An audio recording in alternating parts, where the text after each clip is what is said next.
इतिहास के पन्नों में दर्ज एक ऐसा नाम जिसे आज तक उसकी तानाशाही के लिए याद किया जाता है। एक ऐसा डिक्टेटर जिसके नाम से दुनिया खौफ खाती थी, जिसके एक एक्शन ने यूरोप को दूसरे विश्व युद्ध की आग में झोंक दिया था। एक ऐसा नाम जिसके बाद दुनिया में कहीं किसी ने मनमानी की तो उसे तुरंत उसी नाम से बुलाया जाने लगा।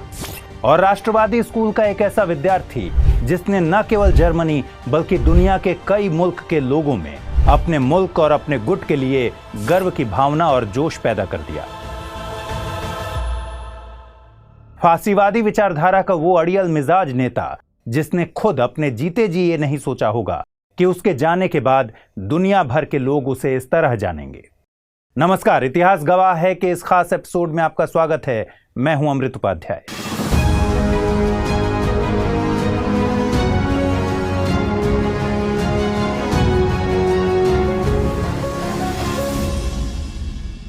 आपने कई बार राजनेताओं को एक दूसरे पर आरोप लगाते हुए यह जरूर सुना होगा कि वो अब हिटलर बन चुके हैं या वो नेता अपने यहां का हिटलर है। आज के इस एपिसोड में हम अडोल्फ हिटलर की जिंदगी के अलग अलग किस्सों को जानेंगे कि क्यों हिटलर यहूदियों की जान लेने पर तुला रहता था। ये भी समझेंगे कि मध्य यूरोप का ये तानाशाह रूसियों से क्यों खार खाए हुए था, और बात करेंगे उस छोटे से किस्से की जिसमें हिटलर का जिक्र भारत के साथ भी होता है। लेकिन सबसे पहले देखते हैं हिटलर का निजी जीवन कैसा था। अडोल्फ हिटलर का जन्म 1889 में ऑस्ट्रिया और जर्मनी की सीमा के पास बसे एक छोटे से नगर ब्रोनो-एमिन में हुआ था। हिटलर एक मध्य वर्ग के परिवार से ही आता था क्योंकि उसके पिताजी एक कस्टम अधिकारी थे। हिटलर का अंदाज जिस तरह अग्रेसिव था, उसे देखकर लगता था कि उसमें कहीं ना कहीं उसके पिता की छवि दिख रही हो। उसके पिता अलोइस को भी कई जगह बहुत डोमिनेटिंग नेचर का बताया गया है। हालांकि बचपन में अडोल्फ हिटलर का स्वभाव अपने पिता से बिल्कुल अलग था। 1908 में अपनी मां क्लारा की मौत के बाद हिटलर अपने करियर के लिए वियना चला गया। उसका ख्वाब एक आर्टिस्ट बनने का था। वियना में उसने पेंटिंग की लाइन में आगे बढ़ने का फैसला लिया। वो पैसे कमाने के लिए अपने हाथों से बनाई हुई पेंटिंग्स बेचता था। उसने अपनी पेंटिंग्स में ज्यादातर या तो ऑस्ट्रिया की आधिकारिक इमारतों या फिर कुदरत को दिखाया। Winter clock tower, Vienna state opera house और स्क्लॉस वेलवेद्रे जैसी कुछ पेंटिंग्स हिटलर ने खुद अपनी हाथों से बनाया था। 1908 से 1913 तक वो ऑस्ट्रिया की राजधानी वियना में रहा। लेकिन ये 5 साल हिटलर की जिंदगी की दिशा तय करने वाला असली समय था। ये वही दौर था जब उसके ज़हन में यहूदियों के खिलाफ इतनी ज्यादा नफरत भर दी गई कि आगे चलकर वो दुनिया का सबसे दुर्दांत तानाशाह बन गया।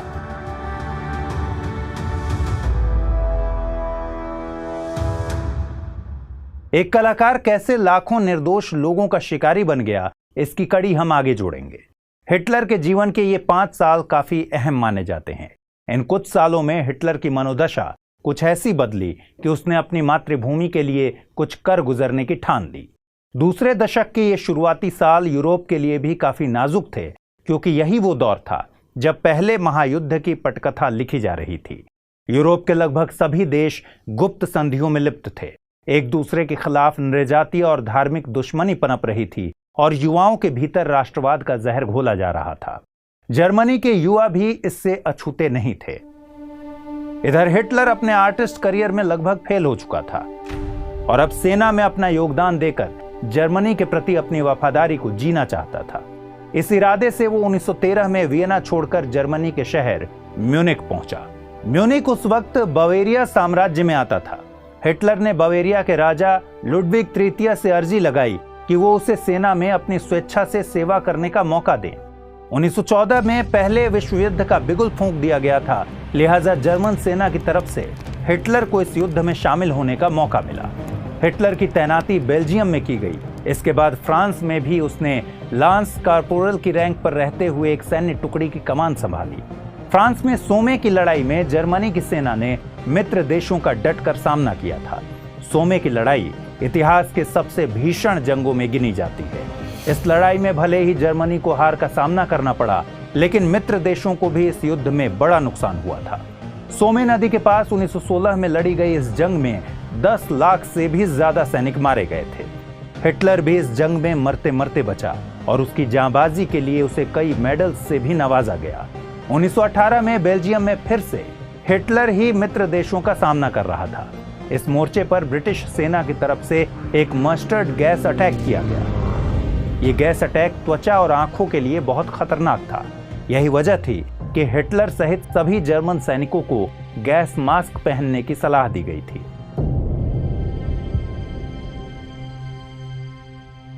यहीं से हिटलर के जिंदगी से जुड़ी एक रोचक कहानी निकल कर आती है।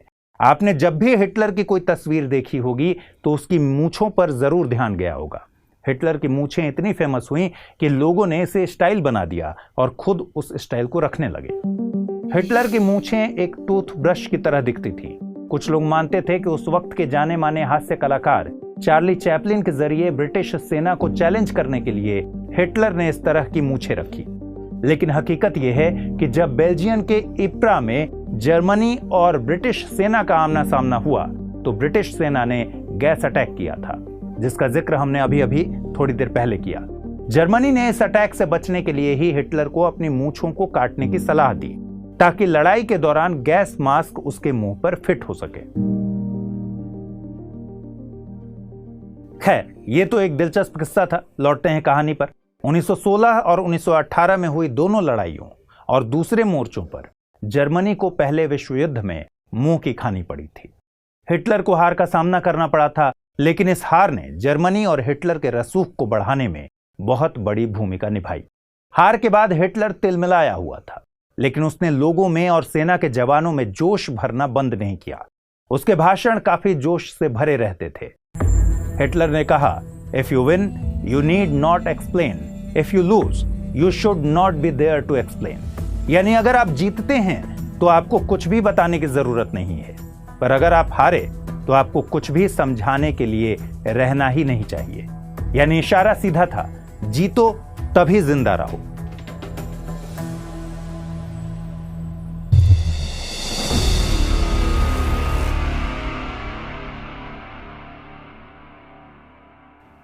जर्मनी को फिर से उठाने और मित्र देशों से बदला लेने के लिए हिटलर ने लोगों को लामबंद करना शुरू किया। यहीं से हिटलर ने ऊंचाइयों पर पहुंचने की पहली सीढ़ी पर अपने कदम रखे। हार के बाद 1918 में हिटलर म्यूनिख लौटा। लोगों को अलाइड कंट्रीज के खिलाफ एक करने के लिए वो जर्मन वर्कर्स पार्टी नाम के एक छोटे से दल में शामिल हो गया। जर्मन वर्कर्स पार्टी का गठन 1919 में एंटन ड्रेक्सलर ने की थी। ये पार्टी पहले से ही कामकाजी मध्य वर्ग के हित में काम कर रही थी और आम लोगों में जर्मन राष्ट्रवाद को जगाने का काम चल रहा था। इस पार्टी में काम करते हुए हिटलर का कद पार्टी के भीतर धीरे धीरे बढ़ने लगा और इसी वजह से कुछ वक्त के बाद उसने सेना से इस्तीफा दे दिया। हिटलर की हैसियत बढ़ने के साथ ही पार्टी में कुछ बदलाव आने लगे। 1920 में पार्टी का नाम बदलकर national socialist German workers party रख दिया गया। इसमें नेशनल और सोशलिस्ट शब्द ही इसलिए जोड़े गए ताकि देश के बड़े और मध्यम तबके को राष्ट्रवाद से जोड़ा जा सके। स्वास्तिक को इस पार्टी का चिन्ह बना दिया गया। ये वही स्वास्तिक चिन्ह है जिसे हिंदू, बौद्ध और जैन धर्मों से जोड़कर देखा जाता है।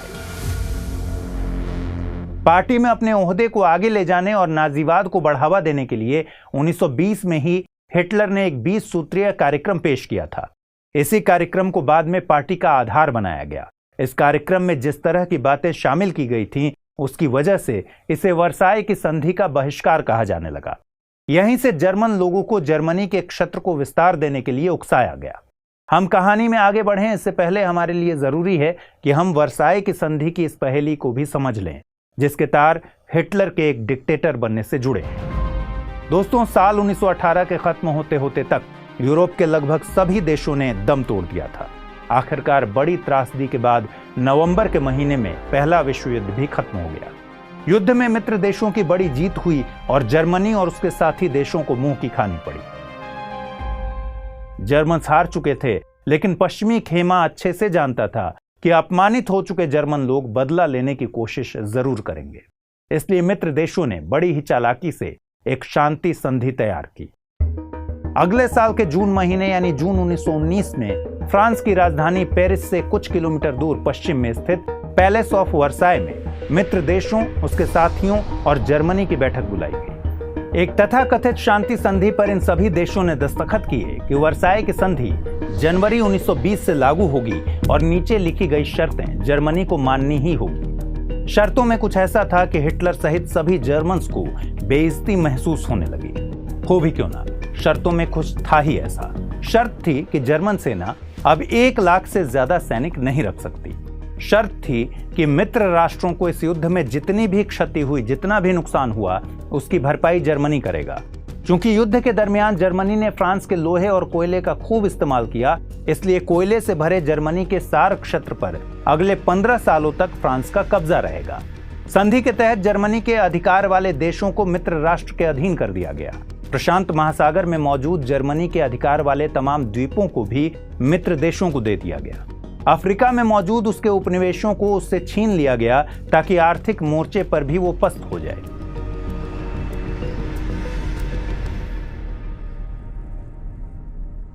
एक और निकृष्ट शर्त ये रखी गई जिसे सुनते ही अपने आप में वाकई भेदभाव वाली भावना आती है।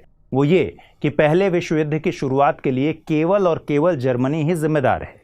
ऐसे में लाजमी है कि जर्मन्स अपमानित महसूस करते। वर्साई की अपमानजनक संधि हिटलर को अंदर ही अंदर खाए जा रही थी। इसलिए उससे लंबा बदला लेने के लिए उसने national socialist German workers party यानी नाजी पार्टी के जरिए लोगों को लामबंद करने की योजना बना ली। हुआ भी कुछ ऐसा ही। अगले कुछ सालों में जर्मन लोगों में संधि का बदला लेने के लिए राष्ट्रवाद की भावना चरम स्तर पर भर गई। इसका परिणाम यह हुआ कि करीब 20 सालों के बाद यानी 1939 में जर्मनी ने पोलैंड पर हमला कर दिया और यूरोप में जो चिंगारी सालों से सुलग रही थी उसे दूसरे विश्व युद्ध की आग में बदल दिया। इसलिए कहा जाता है कि वर्साई की संधि एक युद्ध विराम न होकर 2 युद्धों के बीच का विराम थी। खैर, ये तो रही बात वर्साई की अपमानजनक संधि की, लेकिन अब फिर से लौटते हैं हिटलर पर। हिटलर की नाजी पार्टी के जो कार्यकर्ता थे उनमें ज्यादातर लोग कामकाजी थे। ये लोग हिटलर के ओजस्वी भाषणों से बहुत ज्यादा उत्तेजित थे। इनमें कट्टर दक्षिणपंथ की भावना मजबूत हो चुकी थी। कार्यकर्ताओं में अपनी नस्ल के लिए फिर से उठ खड़े होने और लड़ने के लिए जान फूंक दी गई थी। उनके दिमाग में ये बात घर कर दी गई थी कि जर्मनी में अब एकमात्र नस्ल रहनी चाहिए और वो है सिर्फ और सिर्फ आर्य, न कोई यहूदी न कोई साम्यवादी। हिटलर अपने ओजस्वी भाषणों से पूंजीवाद और मार्क्सवाद विरोधियों को एक करके और यहूदियों के खिलाफ जहर घोलकर न्यू जर्मन ऑर्डर बनाना चाहता था। एक ऐसी व्यवस्था जिसमें जर्मनी का हर एक बाशिंदा बिना किसी स्वार्थ के राज्य की सेवा करेगा। एक ऐसी व्यवस्था जिसमें लोकतंत्र की जगह नहीं होगी, बल्कि हर एक शख्स के अधिकार फ्यूरर स्टेट यानी अधिकारवादी राज्य के लिए खत्म कर दिए जाएंगे। मजबूत होते यूरोप के सबसे कट्टर और दक्षिणपंथी दल नाजी दल का मकसद अब स्थानीय सरकार को हटाना था। हिटलर के भाषणों से साफ हो चुका था कि अब वो डिक्टेटरशिप यानी तानाशाही की तरफ बढ़ चुका है। वो यहूदियों से बहुत ज्यादा नफरत करता था। उसने ऐसा संदेश भी पूरे देश में फैलाया कि अगर वाइमर गणतंत्र की आज ये हालत है तो इसके लिए जिम्मेदार यहूदी और साम्यवादी हैं। उसने एक झूठ को लोगों के बीच इस तरह फैलाया कि यहूदी आगे चलकर हमारे मुल्क पर कब्जा करना चाहते हैं। यहूदियों के लिए हिटलर के मन में इतनी नफरत का बीज क्यों पनपा और इसका क्या अंजाम हुआ, इसे हम हिटलर से जुड़े इतिहास गवाह है के कार्यक्रम के दूसरे पार्ट में समझेंगे। दोस्तों, हिटलर को उसके भाषणों में जनता से जिस तरह की हुंकार भरी प्रतिक्रिया मिलती थी, उससे वो समझ चुका था कि अब वक्त आ चुका है कि वो जर्मनों पर शासन करे। नाजी पार्टी इतनी मजबूत हो चुकी थी कि इसके पास अपनी पैरामिलिट्री फोर्स थी। इस फोर्स को स्टर्मटलिंग कहा जाता था, जिसका मतलब होता है स्टॉर्म ट्रूपर्स। इस फोर्स में ज्यादातर वे लोग शामिल थे जो या तो बेरोजगार थे या फिर तत्कालीन सरकार से त्रस्त, या फिर वे लोग जो पहले विश्व युद्ध में मिली हार की वजह से मुंह की खाए बैठे थे। 1923 आते आते तक इस नाजी पार्टी की अपनी फोर्स में 15,000 से ज्यादा विद्रोही शामिल हो चुके थे। इनके पास आधुनिक हथियारों का अपना जखीरा था।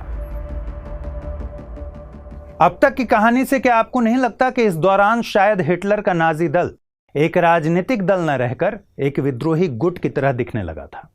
दरअसल हिटलर को भी यही लगने लगा था कि अब यही सही मौका है जब खुद परेशान लोग सरकार के खिलाफ एकजुट हैं तो क्यों ना तख्ता पलट कर दिया जाए।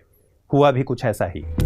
हिटलर ने पहले विश्व युद्ध में जर्मनी के हीरो रहे जनरल एरिच लुंडॉर्फ के साथ मिलकर एक योजना बनाई कि अपने हथियारबंद सैनिकों के साथ क्यों ना स्थानीय बवेरिया सरकार को गिरा दिया जाए। दोनों ने मिलकर तख्ता पलट करने की हिमाकत भी की, लेकिन उन्हें कामयाबी नहीं मिली। इस पूरी घटना को इतिहास में हम बियर हॉल पुच या म्यूनिख पुच के नाम से जानते हैं। इस तख्ता पलट की कोशिश को सेना ने नाकाम कर दिया और इस निरर्थक कोशिश के बाद हिटलर को न केवल पार्टी स्तर पर नुकसान हुआ, बल्कि उसे 5 साल की सजा भी सुना दी गई। लेकिन हिटलर का राजनीतिक रसूख इतना बढ़ चुका था कि उसने महज 9 महीने ही एक बंदी के तौर पर बिताए। इन 9 महीनों में भी वो शांत नहीं रहा। जेल में रहते ही उसने एक किताब लिखी। हिटलर के इस पॉलिटिकल ऑटोबायोग्राफी का नाम है मीन कैंप, यानी मेरा संघर्ष। हालांकि इस किताब का यह पहला अंश ही था जिसे 1925 में पहली बार पब्लिश किया गया। कहते हैं कि चैंपियंस वो होते हैं जो आपदा को अवसर में बदल देते हैं। हिटलर ने भी कुछ ऐसा ही किया। हिटलर जानता था कि जेल की सजा उसके लिए एक मौका है। तख्ता पलट की कोशिश के बाद हिटलर उन सभी लोगों की नजरों में हीरो बन चुका था जो सरकार से त्रस्त थे। ऐसे लोग जो यहूदियों के और कम्युनिस्टों के खिलाफ लामबंद हो चुके थे और हिटलर के साथ कंधे से कंधा मिलाकर चल सकते थे। हिटलर के पास जर्मन्स का मोरल और इमोशनल सपोर्ट था। वो ज़हनी तौर पर इस बात के लिए तैयार था कि अगर इस वक्त वो अपने विचारों को जनता तक पहुंचाना चाहे तो ये उसके लिए बहुत आसान होगा। उसने जेल में रहते हुए लिखी अपनी किताब में नाजियों को सर्वोपरि मानने और यहूदियों को दुश्मन मानने जैसी बातें लिखी। उसने सीधे सीधे लिखा कि यहूदी जैसी अशुद्ध नस्ल को बाहर फेंकने का वक्त आ गया है। उसने पूर्व में जर्मनी के विस्तार का विचार रखा, जिसमें शामिल देश थे पोलैंड, चेकोस्लोवाकिया, ऑस्ट्रिया और रशिया। हिटलर की लिखी किताब मीन कैंप को पढ़ने के बाद न केवल जर्मनी बल्कि दुनिया भर में उसके चहेतों की संख्या बढ़ने लगी। 1925 में नाजी पार्टी की सदस्यता बढ़कर 25,000 हो चुकी थी और 1929 आते आते तक इसके सदस्यों की संख्या करीब करीब 2 लाख हो गई। वक्त भी मानो नाजियों का साथ दे रहा था। पहले विश्व युद्ध की त्रासदी के चलते जर्मनी दूसरे दशक में आर्थिक संकट झेल रहा था। लाखों लोग अपना रोजगार खो चुके थे। इधर 1929 की महामंदी की चपेट में आने के बाद जर्मनी जिन उधारों के सहारे थोड़ा बहुत चल पा रहा था, वे भी खत्म हो गए। सरकार के खिलाफ भी लोगों की नाराजगी बढ़ रही थी और इधर हिटलर का कद उसी तरह से बढ़ता जा रहा था। हिटलर के बढ़ते कद का प्रभाव आम चुनावों में साबित हो गया। नतीजा ये हुआ कि 1928 में जिस नाजी पार्टी को महज 80,000 वोट मिले थे, 1932 में हिटलर की उसी नाजी पार्टी को 1,40,00,000 वोट मिले। आम चुनावों में नाजी पार्टी एक बड़े दल के रूप में उभरकर सामने आ गई। उसे लगभग 37% वोट मिले, जिसके दम पर राइक्सटाग में वह 230 सदस्यों को लेकर पहुंचा। राइक्सटाग जर्मनी की जानी मानी इमारत है, जहां बुंस्टाग यानी फेडरल असेंबली के निचले सदन की बैठक होती है। उस वक्त इस असेंबली में 608 सदस्य हिस्सा लेते थे, जिसमें से 230 सदस्य अकेले नाजी दल की तरफ से जीत कर आए। इन चुनावी नतीजों के बाद ही हिटलर के हुक्मरान बनने का सफर शुरू हो गया और शुरू हो गया वो अध्याय जिसकी वजह से पूरी दुनिया आज भी हिटलर को अब तक का सबसे खूंखार और दुर्दांत तानाशाह मानती है। अपने 13 साल के पूरे करियर में हिटलर के दिमाग पर सत्ता का बुखार ऐसा चढ़ा था कि उसने एक के बाद एक बड़े हत्याकांडों को अंजाम दिया। फिर चाहे वो the night of long knives की घटना हो या फिर द हॉलोकॉस्ट की ऐतिहासिक घटना। दूसरे विश्व युद्ध की शुरुआत भी आखिरकार हिटलर के अड़ियलपन से ही हुई। इन तीनों ही ऐतिहासिक घटनाओं के बारे में हम अगले एपिसोड में बात करेंगे। आज के लिए इतना ही रखते हैं। बहुत जल्द हिटलर का दूसरा पार्ट हम लेकर हाजिर होंगे और आप उसे जरूर देखिएगा, क्योंकि उसके किस्से आज से भी ज्यादा रोचक होंगे। और स्टडी IQ IAS हिंदी को लाइक, शेयर और सब्सक्राइब करना मत भूलिएगा। फिलहाल मैं अमृत उपाध्याय आपसे विदा लेता हूं। जल्दी मिलते हैं हिटलर पार्ट 2 में।